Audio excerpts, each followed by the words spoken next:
Good morning, class. In today's class, we are going to study about can matter changes its state. क्या matter अपने अवस्था को change करते हैं या फिर ये कह सकते हैं कि जो मैटर है वो अपना फॉर्म स्टेट्स चेंज कर सकते हैं या नहीं कर सकते हैं. In previous classes, we have studied about the state of matter, which is solid, liquid, and gaseous state. So let's start today's class.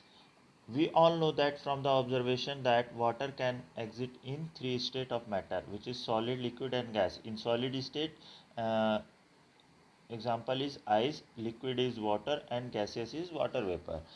ये हम सभी जानते हैं कि सॉलिड वाटर ही एक ऐसा मैटर है जो कि तीनों स्टेट में एग्जिस्ट कर सकता है. सॉलिड फॉर्म जो बोलते हैं वो आइस के फॉर्म में हो सकता है. लिक्विड जो है वो पानी जो हम अपने घर पर देख सकते हैं या फिर बाहर नदी तालाब देख सकते हैं. और third one is water vapour. What happened inside the matter during these changes of state? What happened to the particles of matter during the change of state? How does the changes of state take place? We need answer of all this question, isn't it?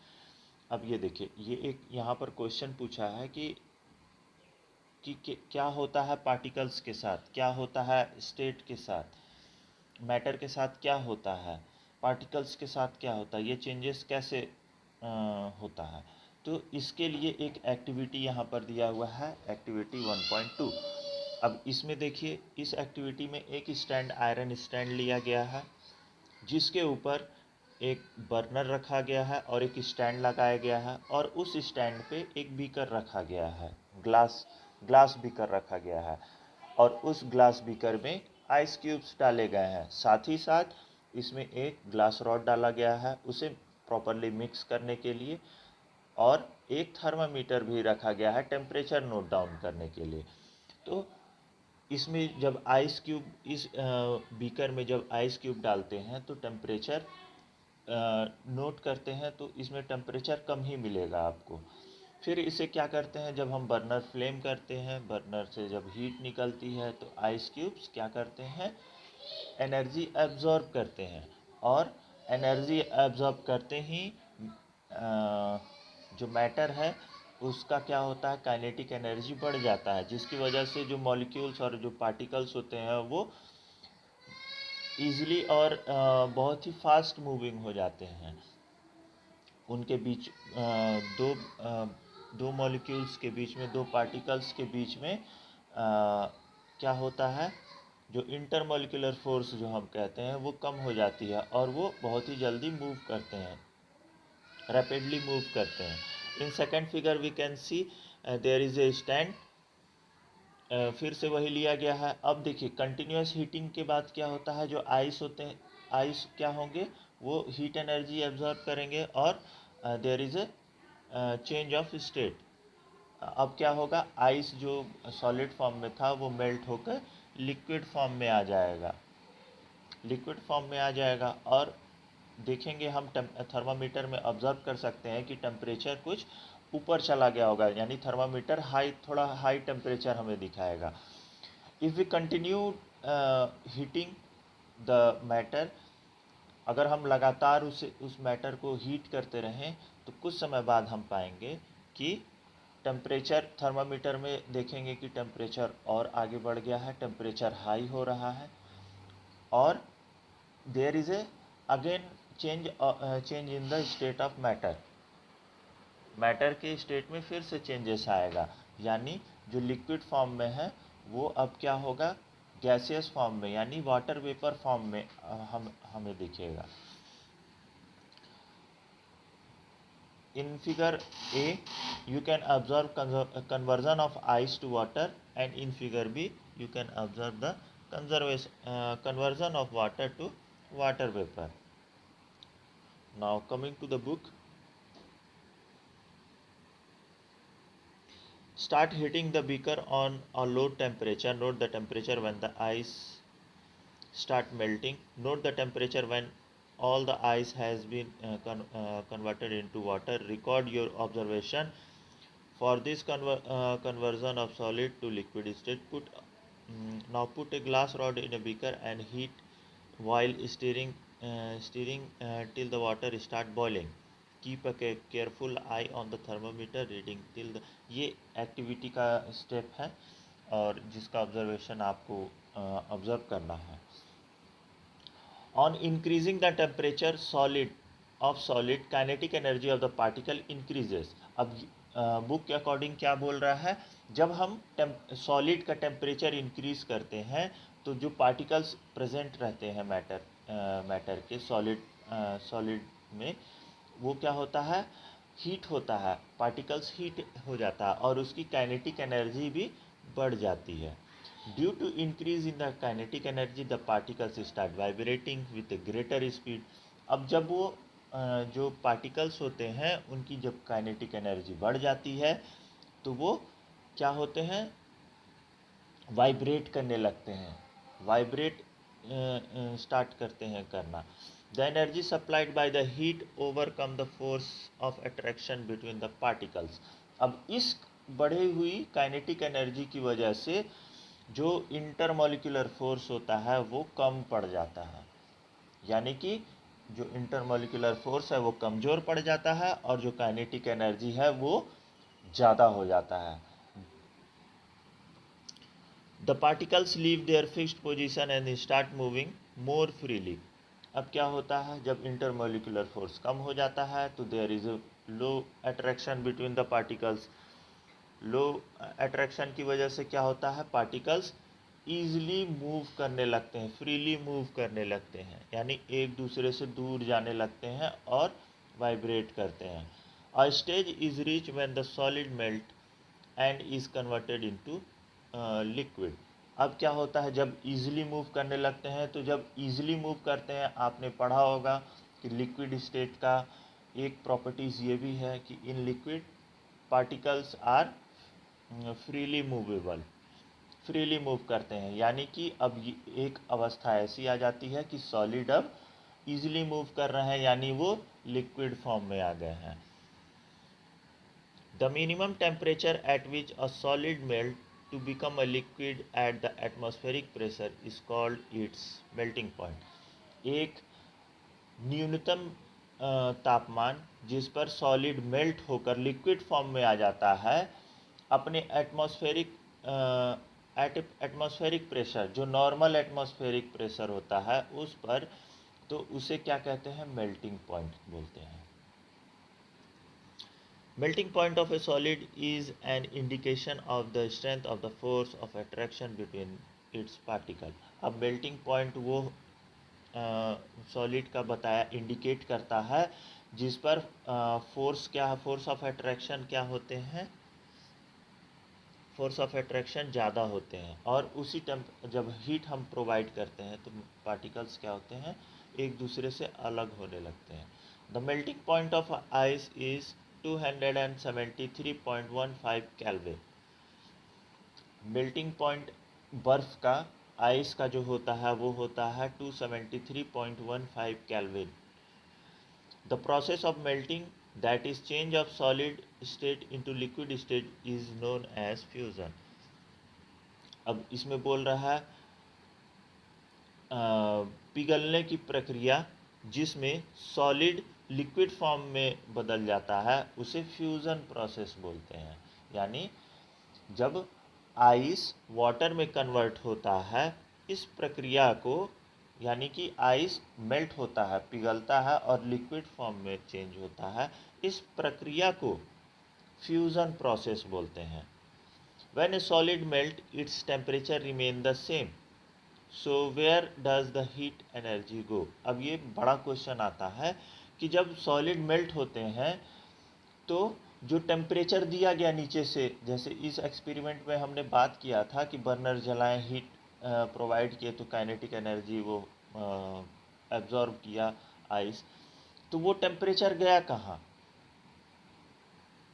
जबकि ऊपर में लिखा हुआ है कि जब ice melt होता है तो टेम्परेचर सेम रहता है, तो वो एनर्जी गई कहाँ, हीट एनर्जी गई कहाँ आखिर.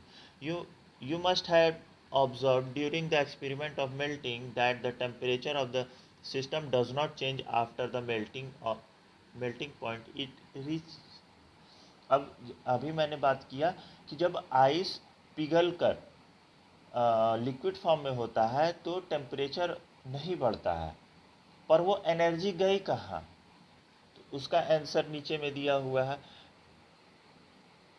This happen when through we continue to heat the beaker, that is we continue to supply heat. This heat gets up used up in changing the state by overcoming the force of attraction between the particles। अब ये बोल रहा है कि ये जो heat है ये एब्जॉर्ब हो जाती है पार्टिकल्स में, और इस पार्टिकल्स में इस अब्जॉर्प्शन की वजह से पार्टिकल्स के बीच में क्या होता है, फोर्स ऑफ अट्रैक्शन कम होते जाता है।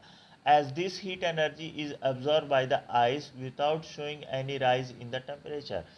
अब क्या होता है, ये एनर्जी पार्टिकल्स के द्वारा एब्जॉर्ब कर लिया जाता है और फोर्स ऑफ अट्रैक्शन इनके बीच में कम हो जाता है, इसीलिए टेम्परेचर थर्मामीटर पे शोन नहीं हो पाता है। It is considered that it get hidden into the content of the beaker and is known as the latent heat।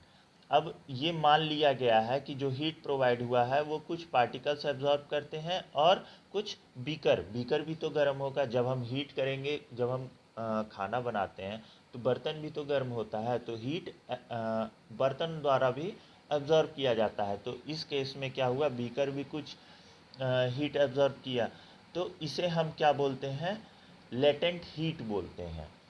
The word latent mean hidden. Latent का मतलब यहाँ पर बता दिया, हिडन हीट।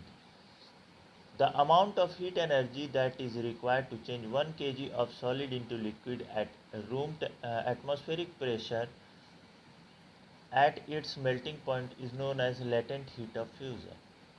अब यहाँ पर बोल रहा है the amount of heat energy that is required to change. ऐसा मतलब 1 kg सॉलिड को चेंज करने के लिए जो हीट एनर्जी रिक्वायर्ड होता है, जो सॉलिड है 1 किलो सॉलिड लिए, ठीक, और उसमें जितना हीट लगेगा उसे उस सॉलिड को लिक्विड फॉर्म में कन्वर्ट करने के लिए गिवन नॉर्मल एटमॉस्फेरिक प्रेशर में, वो क्या कहलाता है, latent heat of fusion. So the particles of water at 0 degree और 273 degree Kelvin have more energy as compare to the particles in ice at the same temperature. अब देखिए, अब 0 degree पे जो वाटर हम सब जानते हैं कि आइस जो होता है वो 0 डिग्री के बिलो एग्जिस्ट करता है। तो इसमें बोल रहा है कि जो वाटर होता है 0 डिग्री का, उसमें मोर एनर्जी ज़्यादा होता है अगर हम तुलना करें उसे 0 डिग्री आइस के मुकाबले। When we supply heat energy to water, particles start moving even faster। और जब हम पानी पे हीट एनर्जी देते हैं यानी उसे गर्म करते हैं, तो उसमें क्या होता है, जो पार्टिकल्स होते हैं वो फास्टर मूव करते हैं, यानी बहुत ही तेज़ी से मूव करने लगते हैं। At a certain temperature a point is reach when the particles have enough energy to break free from the force of attraction of each other. अब जब हम कंटिन्यू हीट सप्लाई करते हैं तो एक ऐसी अवस्था आती है कि जो पार्टिकल्स होते हैं उसमें बहुत ही ज़्यादा एनर्जी आ जाती है, काइनेटिक एनर्जी आती है, और वो क्या करते हैं, जो इंटरमोलिकुलर फोर्स होता है उसे तोड़ देते हैं, फोर्स ऑफ अट्रैक्शन टूट जाता है। At this temperature the liquid start changing into gas. अब जब कंटिन्यू हीटिंग करते रहेंगे पार्टिकल्स एक दूसरे से अलग हो जाएंगे, जो फोर्स ऑफ अट्रैक्शन है वो बिल्कुल ही ज़ीरो हो जाएगा, तो पार्टिकल्स क्या होते हैं, फ्रीली मूव करने लगते हैं। और इसी अवस्था पे क्या होता है, लिक्विड अब गैसियस फॉर्म में चेंज होने लगता है, यानी वाटर वेपर फॉर्म में चेंज होने लगता है।